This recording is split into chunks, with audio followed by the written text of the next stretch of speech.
Hinamak na manugang. Kabanata 177.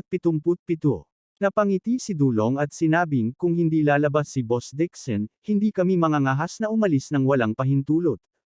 Nakontrol na namin ang eksena at naghihintay na harapin mo ang Gao family. Malinaw nilang nakikita kung ano ang nangyayari sa pamilya Gao, at ang kanilang mga puso ay napuno ng takot at paggalang. Si Alex Dixon lamang ang nakapagpakilos ng napakalaking puwersa. Ang lahat ng ito ay isang bagay na kahit na ang pinakaprestihiyosong tao sa Jing City ay hindi kayang gawin sa maikling panahon. Maghiwa-hiwalay, bumalik tayo. Kinaway ni Alex Dixon ang kanyang kamay at sinabing, huwag mong sasabihin kahit kaninong tungkol sa nangyari ngayon. Oo, sekreto natin ito. Mabilis na sagot ni Wang Zhengang. Tumango si Alex Dixon at sinabihan si Li Tailei na paandaran ang sasakyan, naghahanda na itong iuwi. Sabik na purihin siya ni Li Tailei, kaya personal niyang pinaandar ang sasakyan na may ngiti sa kanyang mukha. Siya ang kumilos bilang driver at magalang na binuksan ang pinto ng kotse. Nang makitang si Li Tailei ang pinagkakatiwalaang aide ni Alex Dixon, namula ang mga mata ng lahat sa inggit. Kinasusuklaman nila ang kanilang sarili dahil wala silang apelyidong Li. Sina Wang Zhengang at Xin Gang ay nagseselos din at naiinggit. Mayroong hindi mabilang na malalaking shot sa Jinling, ngunit sinamantala ni Li Tailei mula sa Haicheng ang pagkakataong ito para makuha ang pabor ni Master Dixon. Talagang hindi sila kumbinsido. Pagkaupo sa kotse, muling sumimangot si Alex Dixon. Ngayong tapos na ang Gao family, hinayaan niya si Li Tailei na harapin ang mga natitirang asset. Ngunit naroon pa rin ang Liwes family. Ang mga taong ito ay nagiging sobra-sobra, at hindi nila alam kung paano magsisi. Lalo na si Liwes Mingfeng, ang galit sa pagbibenta ng kanyang asawa ay sadyang hindi mapapatawad. Gayunpaman, pinili ng kanyang biyenan na salakayin ng Liwes family, kaya hindi ito maginhawa para sa kanya na gawin ito. Ano ang dapat niyang gawin? Isa pa, pagka-uwi niya, kailangan pa niyang mag-isip ng magandang dahilan para ipaliwanag sa kanyang biyenan at asawa ang nangyari ngayong gabi. Tuldok, tuldok, tuldok. Napakabilis, umuwi si Alex Dixon. Ang sugat sa kanyang kamay ay nagamot na ng simple. Maaari sana niyang itanim ang kanyang cultivation para maka-recover, ngunit gamitin para hindi magduda sa kanya si Jane Liwes, pinigilan lang niya ang pagdurugo. Itinulak niya ang pinto at gaya ng inaasahan, maliwanag ang ilaw sa sala. Pero pagpasok pa lang niya ay narinig na niya ang pagbulyaw ni Helena. Alam mo pang bumalik. Tumalon si Helena ng tumalon. Mabangis ang ekspresyon niya na para bang gusto niya itong kainin ng buhay. Nanay, ako. Saktong pagbuka ni Alex Dixon ng kanyang bibig, si Jane Liwes ay nag-aalalang lumakad at tumingin sa kanyang braso. Alex, ayos lang ba ang kamay mo? Nang makita ang walang katulad na pag-aalala ng kanyang asawa para sa kanya, nag-init ang puso ni Alex Dixon. Umiling siya at sinabing, ayos lang. Maliit na sugat. Jane, halika dito. Mabangis na hinayla ni Helena ang kanyang anak at pinandilatan si Alex Dixon. Tinuro niya ang ilong nito at pinagalitan, ikaw ay isang taksil na tao. Talagang binugbog mo ang iyong tiyuhin at na-ospital. Bukas, susundan mo ako sa tirahan ng Liwes at luluhod, yumuko at aminin ang iyong mga pagkakamali. Malamig ang ekspresyon ni Alex Dixon habang sinasabing, I'm not going. Ano? Mukhang hindi siya nakilala ni Helena. Natigilan siya sandali at nagtaas ng boses para sumigaw, laban sa iyo. How dare you speak to me with this kind of tone? Noong nakaraan, kapag iniinsulto niya si Alex Dixon, hindi man lang siya nang ahas na magsalita. Ngayon, talagang matigas ang ugali niya. Umalis ka na sa Liwes family at hiwalayan mo ang anak ko bukas ng umaga. Angal ni Helena. Nay. Hindi ko hihiwalayan si Alex. Malamig na sabi ni Jane Liwes, kung ipipilit mo akong hiwalayan siya, magkunwari kang wala kang anak na katulad ko. Ikaw, anong sabi mo?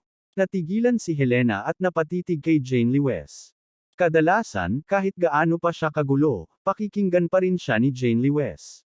Ngayon, lumaban talaga siya sa sarili niyang biolohikal na ina at pinrotektahan si Alex Dixon. Sumimangot si Jane Liwes at sinabing, Nay, sinabi ko sa iyo ang nangyari ngayon. Bakit hindi ka naniniwala sa akin? Si Lewis Mingfeng ang nagsinungaling sa akin para makita si Gao Junwei. Kung hindi dumating si Alex sa oras, ano na ang nangyari sa akin ngayon? Jane, paano ka maniniwala sa mga salita ng isang basurang tulad ni Alex Dixon? Galit na galit si Helena.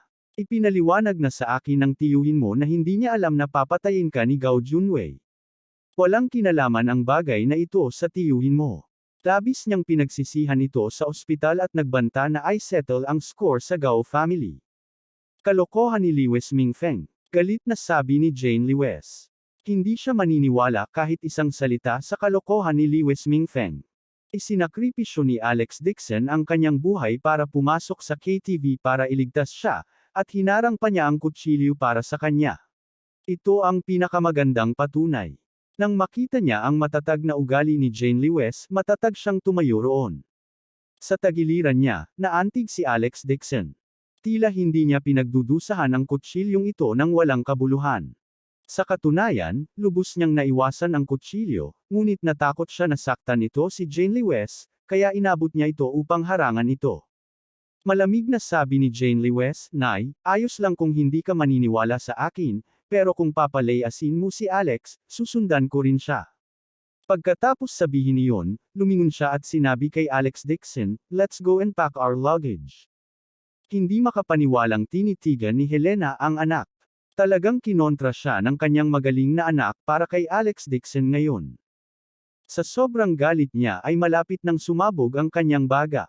Nang makitang tatakas na si Jane Lewis sa bahay, nataranta rin si Helena. Namilog ang mga mata niya at bigla siyang napaupo sa lupa at umiyak. "I am your biological mother, you actually. Actually inabandona mo ang nanay mo para sa basura."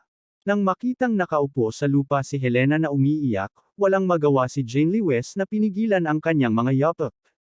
Kakasabi lang niya ng masasakit na salita at ayaw niyang ipagpatuloy ang kanyang ina si Alex Dixon.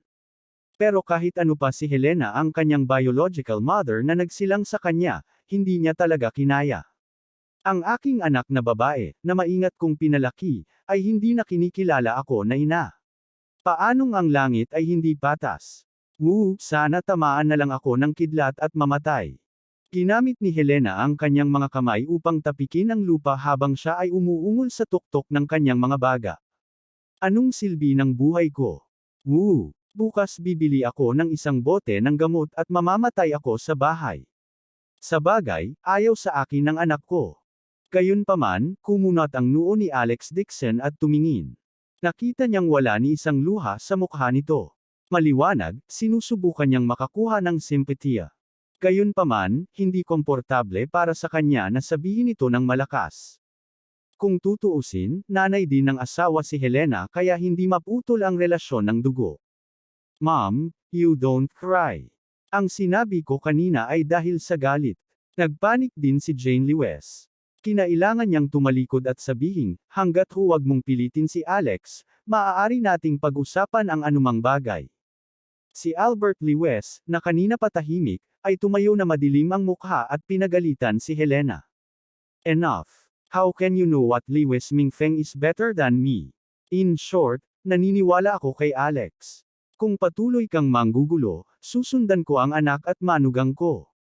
Ikaw, aalis ka na rin." Agad na nanlaki ang mata ni Helena. Ano nga ba ang nangyayari? Bakit bigla niyang naramdaman na maliban sa sarili niya, lahat ng tao sa pamilyang ito ay nasa tabi ng basurang manugang na ito? Kailan pa nagsimulang umikot ang pamilya nito sa paligid ni Alex Dixon?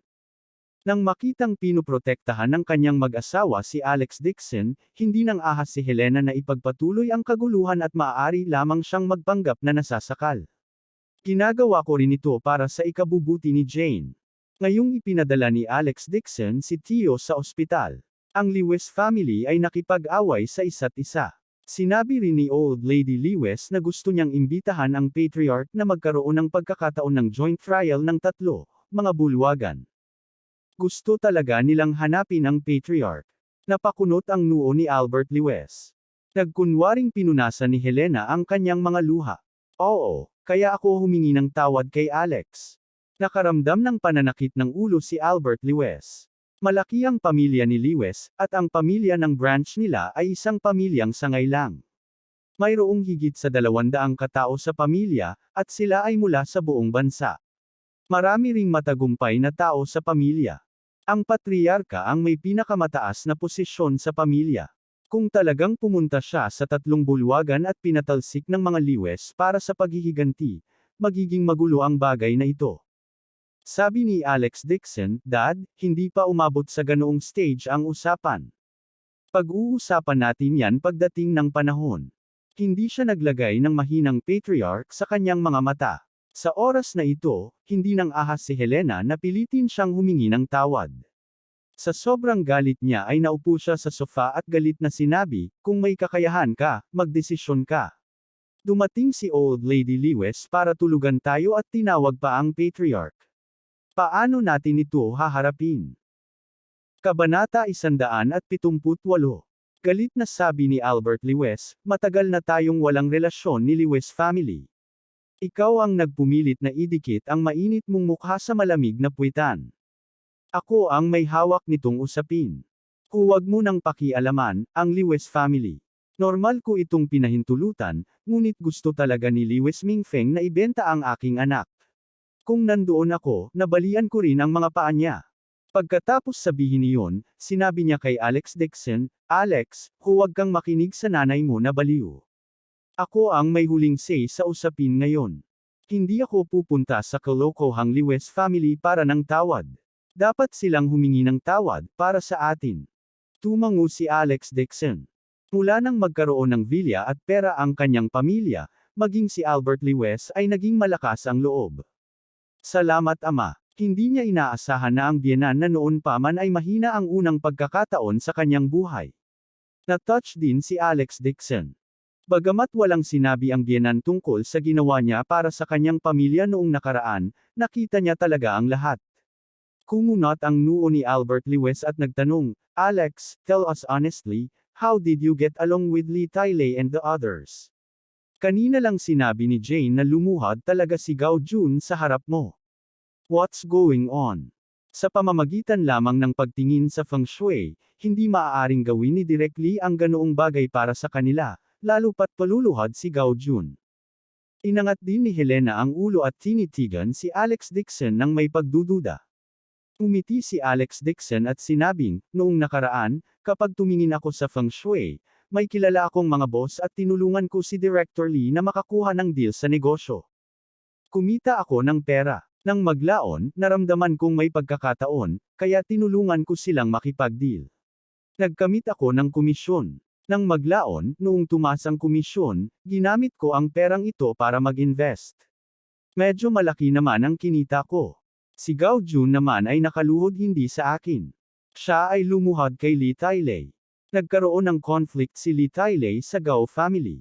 Gusto niyang turuan ng leksyon si Gao Jun kaya nagpunta siya para humingi ng awa.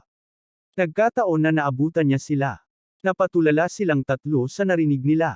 Hindi nila naisip na si Alex Dixon ay talagang mamumuhunan ng pribado nang walang ibinubunyag. Si Helena ang unang nagalit. "Alex Dixon, kumikita ka sa labas, pero hindi mo sinabi sa amin. Sa tingin mo ba ito pa ang tahanan mo? Tanungin kita, magkano ang kinita mo?" Nang makitang galit ang kanyang biyenan, naging handa si Alex Dixon. Mabilis siyang kumuha ng bank card at iniabot. "Nay, nandito lahat ng perang kinita ko. Hahanap ako ng pagkakataon para sabihin sa'yo. Ibigay mo sa akin." Hinablot ni Helena ang bank card at mabilis na sinabing, "Gaano karaming pera ang nasa card? Kita ko ang duwag mong mukha, hindi ka rin gagawa ng karaming pera." Sinabi ni Alex Dixon, 2 milyon. "Magkano?" Nanlaki ang mga mata ni Helena at napatitig sa kanyang mukha. Umiti si Alex Dixon. "Ma'am," sabi niya, 2 milyon lang ang kinita ko in all these years. Natakot ako na magalit kayo, kaya hindi na lang ako nagsalita." Nang marinig niya na may 2 milyon ang card, ang galit ni Helena ay agad na napalitan ng saya, at ang kanyang mukha ay namumulaklak sa tuwa. "Ayo, hoy, ang galing mong manugang. Kumikita ka sa labas, bakit kita sisisihin? Tutulungan kitang panatilihin itong pera. Sa hinaharap, humanap ka ng mas maraming pagkakataon at kumita ng maraming komisyon. Ngay. Hindi napigilan ni Jane Lewis ang matako na mukha ng kanyang ina at sinabing, ito ang perang kinita ni Alex sa pagsusumikap. Ibalik ang card sa kanya. Ito yung pera na binigay sa akin ng manugang ko. Ibalik mo ano? Natakot si Helena na bawiin ng kanyang anak ang bank card, kaya mabilis niyang inilagay ang card sa kanyang bulsa na may nagbabantay na tingin. Ang puso ni Jane Lewis ay napuno ng kawalan ng kakayahan. Sa isang biological na ina na nahuhumaling sa pera, wala siyang pagpipilian.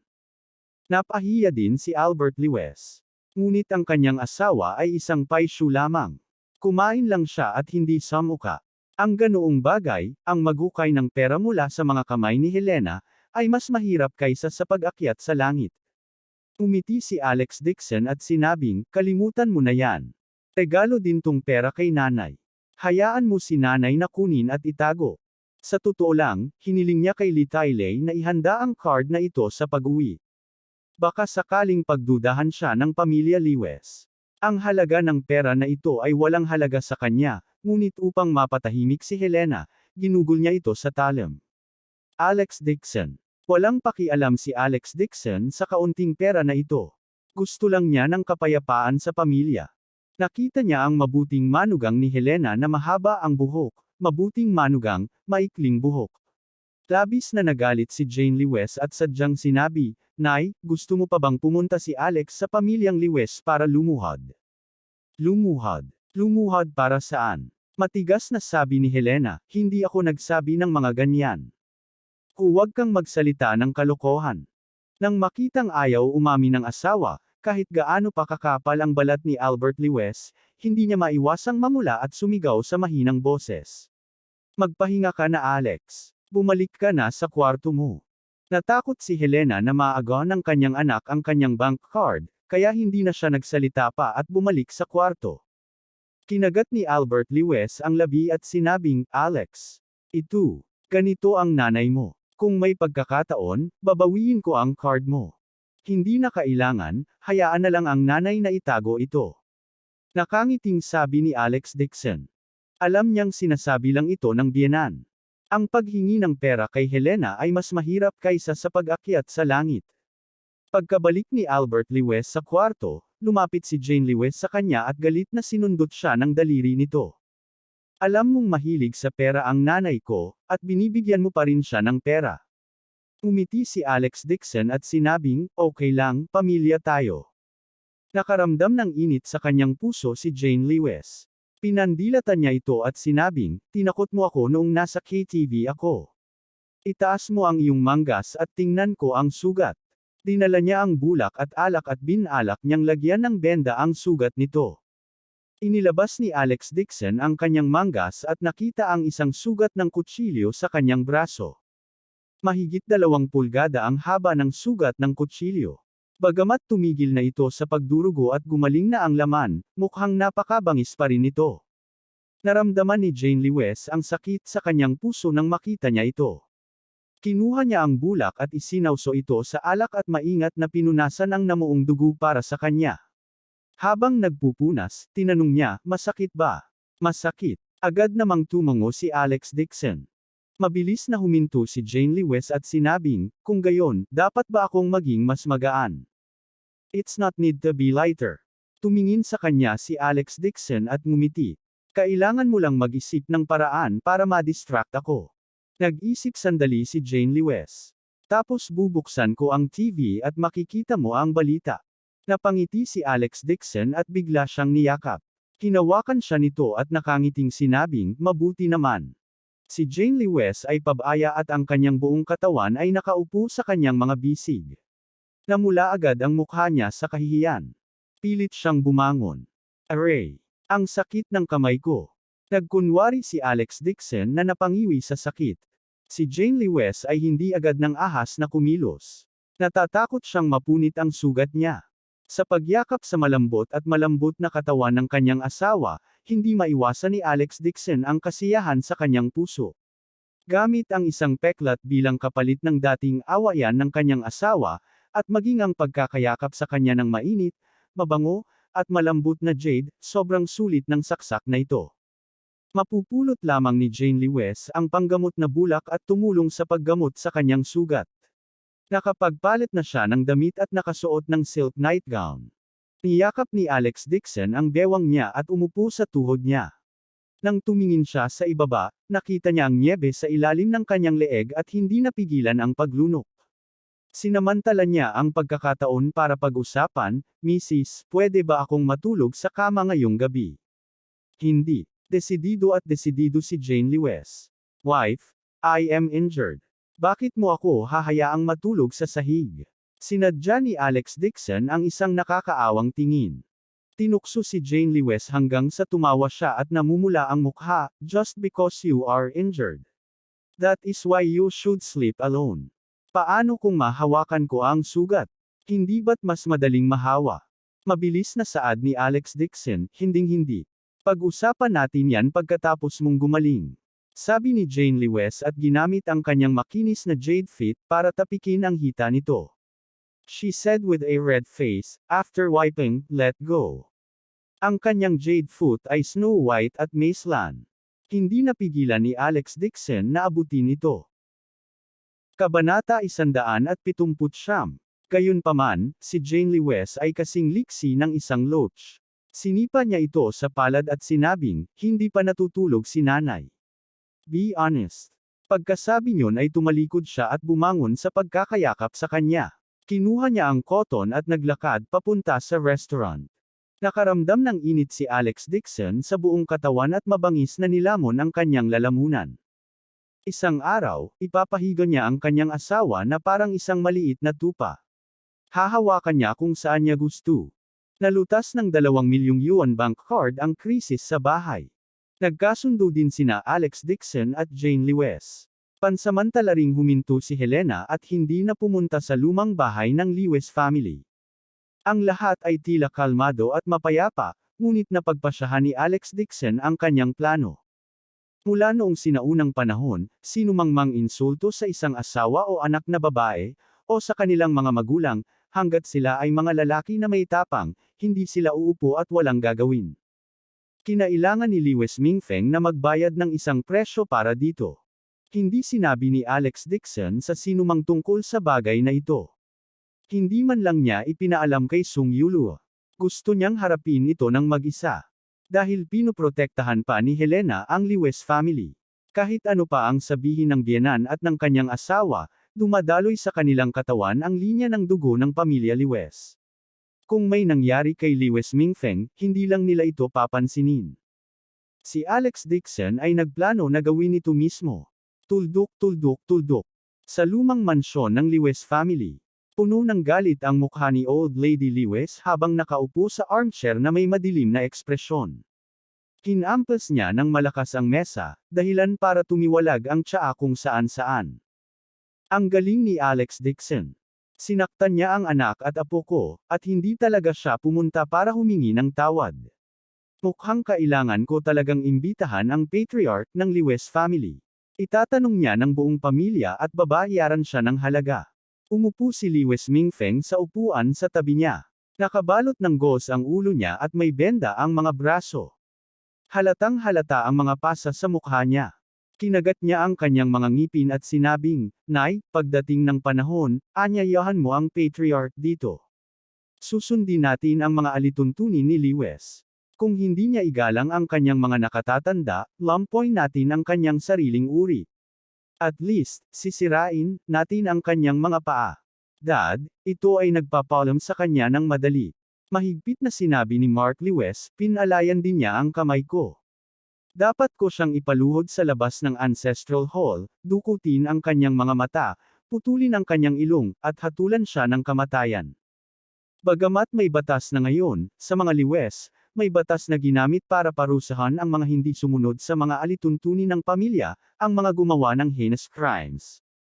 Sinabi ni Megan Lewis na may matalas na boses, at ang Jane Lewis na iyon, talagang tumulong siya sa mga tagalabas.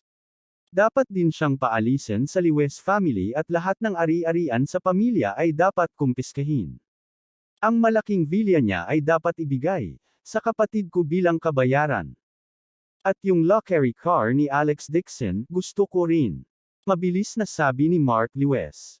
Matagal na siyang nagseselos. Anong karapatan ng isang mahirap na kompetisyon upang maging mahirap? May nagbigay talaga sa kanya ng luxury car na hindi ng 10 milyon.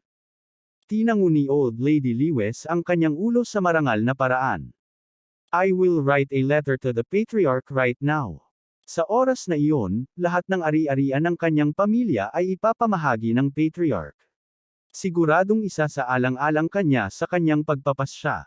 Salamat, Lola. Agad na natuwa si Mark Lewis, at ang kanyang puso ay sumabog sa tuwa. Pagkatapos magsalita ni Old Lady Lewis, sumimangot siya at tinanong si Lewis Mingfeng, nakarating ka ba sa Gao family? Hindi pa. Kumunot ang noo ni Lewis Mingfeng, hindi ko alam kung anong klaseng tao ang na-offend ng Gao family, pero na-expose na rin ang background nila.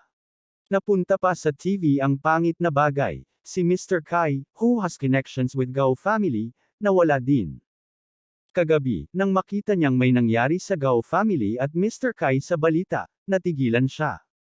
Ang balita ay napakasimple, na may ilang salita lamang.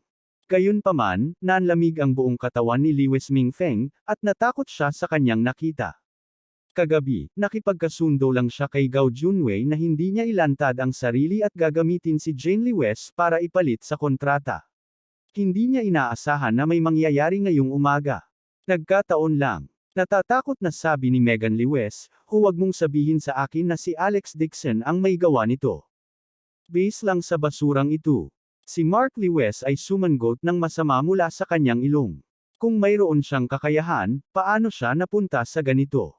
Pinagalitan siya ni Helena hanggang sa hindi na siya naglakas loob na umutot.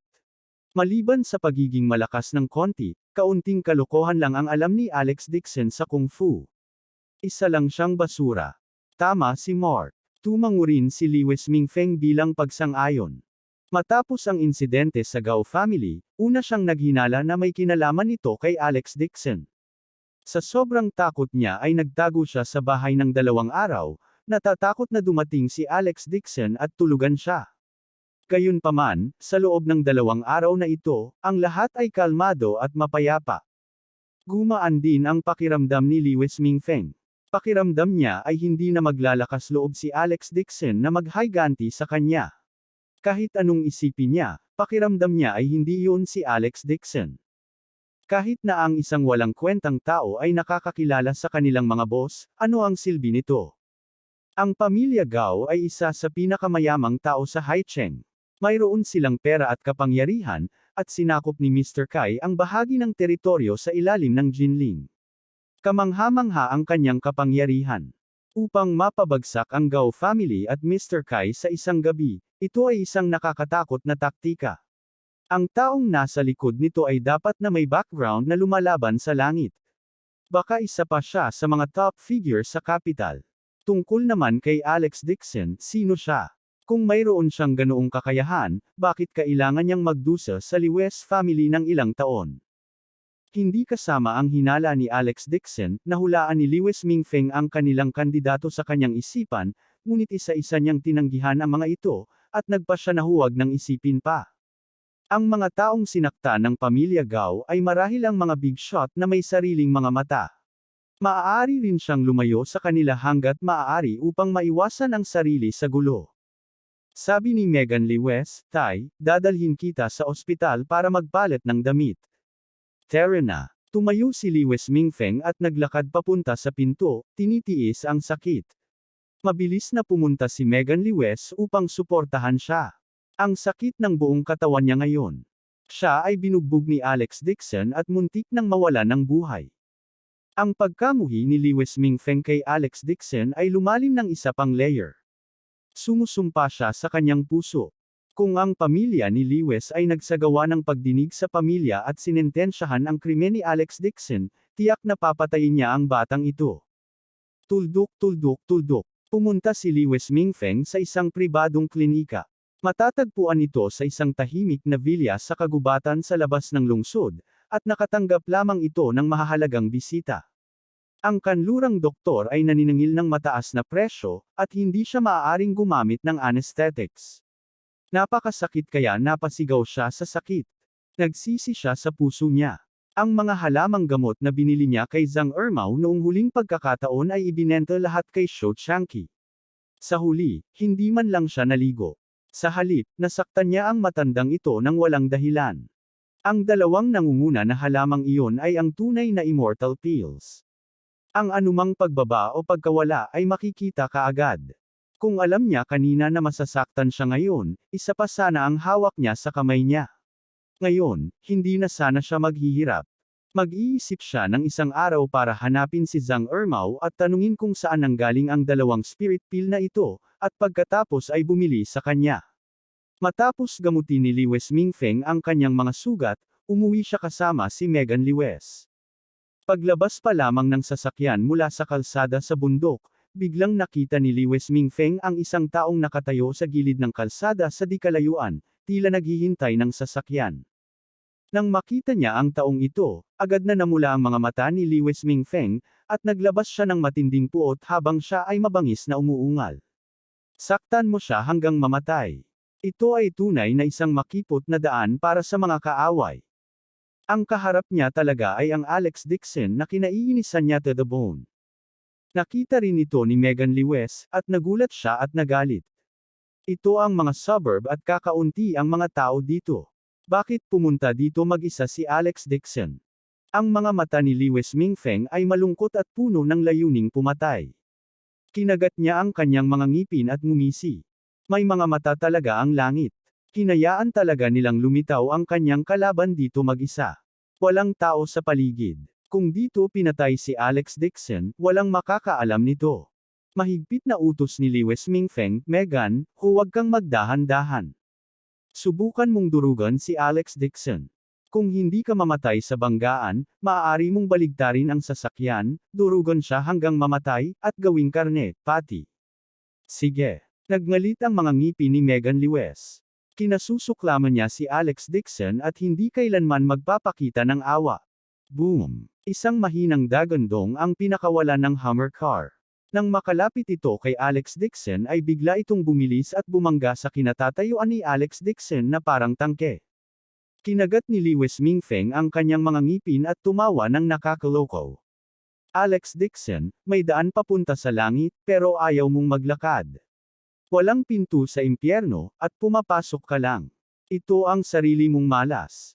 Kapag namatay ka, makakahanap ako ng 10 lalaki, paglaruan ang asawa mo hanggang kamatayan, hatiin ko ang yaman ng pamilya mo at gagawin kong pulubi ang buong pamilya mo. Kabanata 180. Nakatayo sa gilid ng kalsada si Alex Dixon, nakasimangot habang nagmumuni-muni. Bigla siyang tumangala at nakita niya ang isang Hummer na off-road vehicle na parang baliw na sumugod sa kanya. Ito ay masyadong malapit at masyadong mabilis. Natigilan siya. Bago pa siya makapag-react ay nabangga na siya ng Hummer. Bang! Nagkaroon ng malakas na ingay. Sa napakalakas na impact, si Liwes Mingfeng, na nakaupo sa kotse, ay nataman sa ulo ng impact at muntik ng mabulunan. Wala siyang pakialam sa sakit at tumawa siya ng malakas. Alex Dixon. Gusto kong makita kung gusto mo pa bang mamatay. Napahawak si Megan Liwes sa manibela at sa sobrang takot ay namutla ang kanyang magandang mukha. Ngayon pa lang, napuno na siya ng puot at marahas na tinapakan ang accelerator. Kakabangga lang niyan kung hindi dahil sa safety belt niya, siguradong natapon na siya sa bintana ng sasakyan. Ngunit sa kabutihang palad, sa ilalim ng napakalaking epekto, maging ang bakal na katawan ni Alex Dixon ay madudurog sa meat paste. Ang harap ng Hummer ay bumagsak sa isang pader ng bundok sa tabi ng kalsada. Bumagsak ang mga bato at puti mula sa bundok at tumama sa harapan ng Hummer, na nagdulot ng pagtaas ng usok. Napabuntong hininga si Megan Liwes at nagtanong, "Tay, namatay ba ang basurang iyon sa pagbangga?" Bababa ako at titingnan. Malungkot ang mukha ni Liwes Mingfeng. Kumuha siya ng bakal na tubo at lumabas ng sasakyan. Kung buhay pa siya, ang sabi niya, "I'll smash this little beast to death with my staff." Hindi siya naniniwala na si Alex Dixon ay gawa sa bakal. Kahit nagawa sa bakal, madudurog pa rin siya sa matinding banggaan ng Hummer. Tumango si Megan Liwes at mabilis ding naglabas ng maliit na kutsilyo.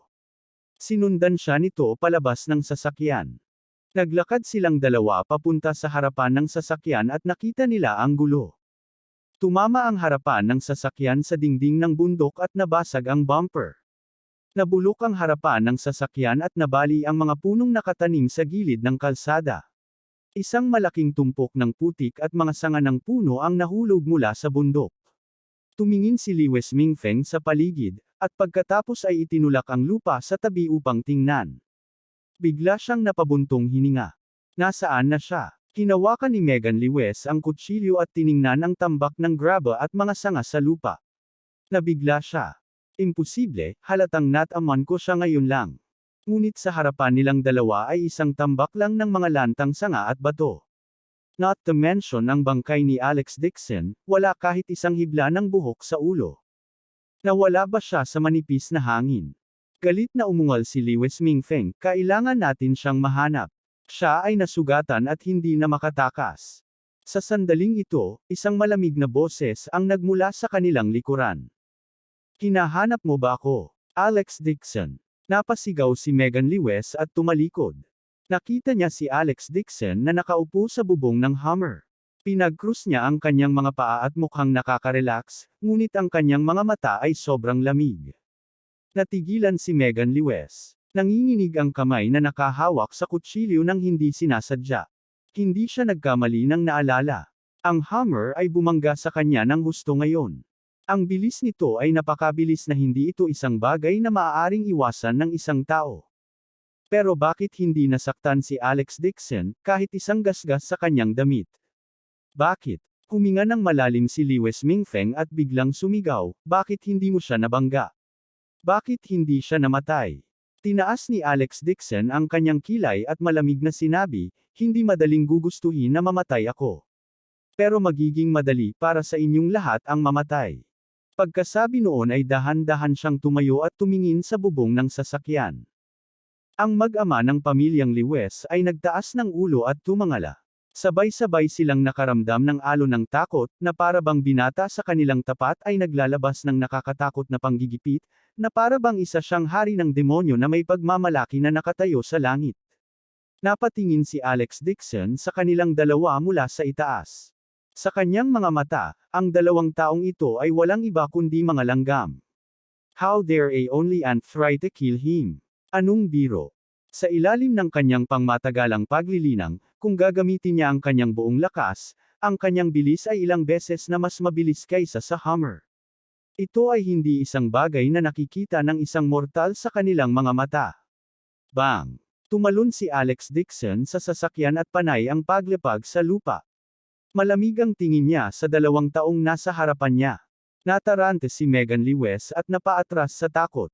She scolded with a sharp voice, basura. Anong ginagawa mo?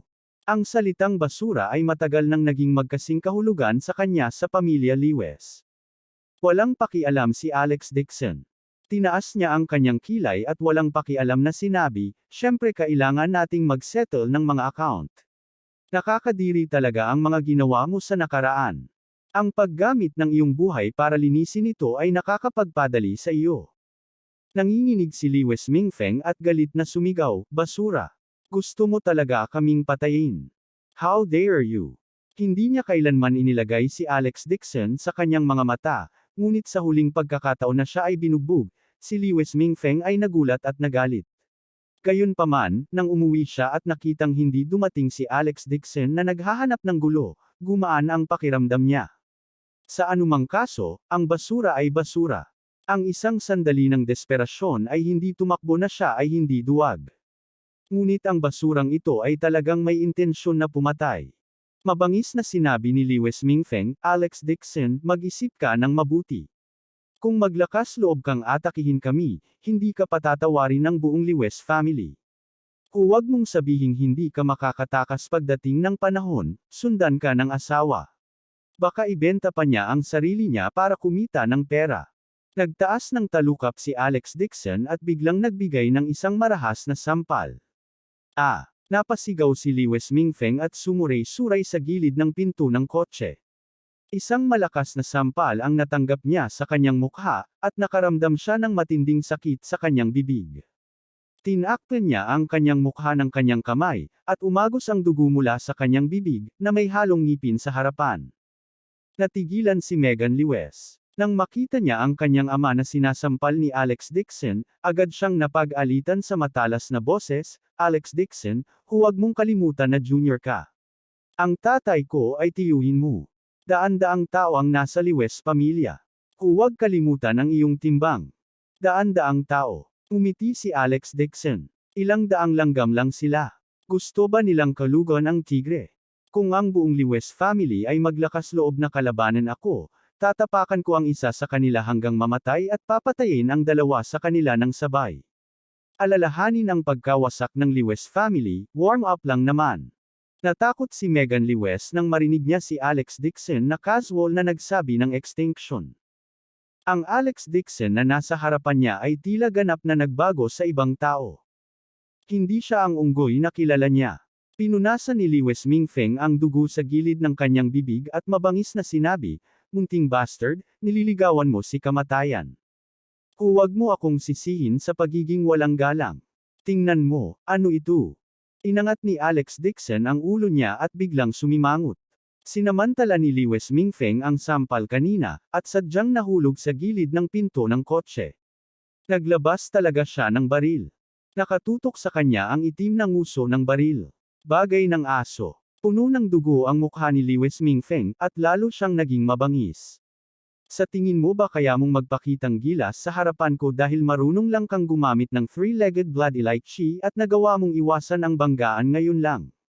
Sabihin ko sa iyo, basura ay palaging basura. Kahit gaano karami, tumalon ka, hindi magiging leon ka. Nagulat si Megan Lewis, "Tatay, barilin mo siya hanggang mamatay at pasabugan mo ang kanyang ulo." Mabangis ang mukha ni Lewis Mingfeng habang hinihila niya ang gatilyo. Pinaghandaan niya ito. Natatakot siya na baka umatake ulit si Alex Dixon. Sa sandaling hinayla ang gatilyo, biglang naramdaman ni Lewis Mingfeng ang pagkalabo sa harap ng kanyang mga mata. Isang malamig na simoy ng hangin ang umihip sa kanyang mga mata, at pagkatapos ay isang matinding sakit ang nagmula sa kanyang pulso. Sumigaw siya pero biglang huminto ang boses niya. Dahil diretsyong ipinasok ni Alex Dixon ang nguso ng baril sa kanyang bibig, tinaasan siya ng kilay, at tinitigan siya ng mapanukso. Abangan ang susunod na kabanata.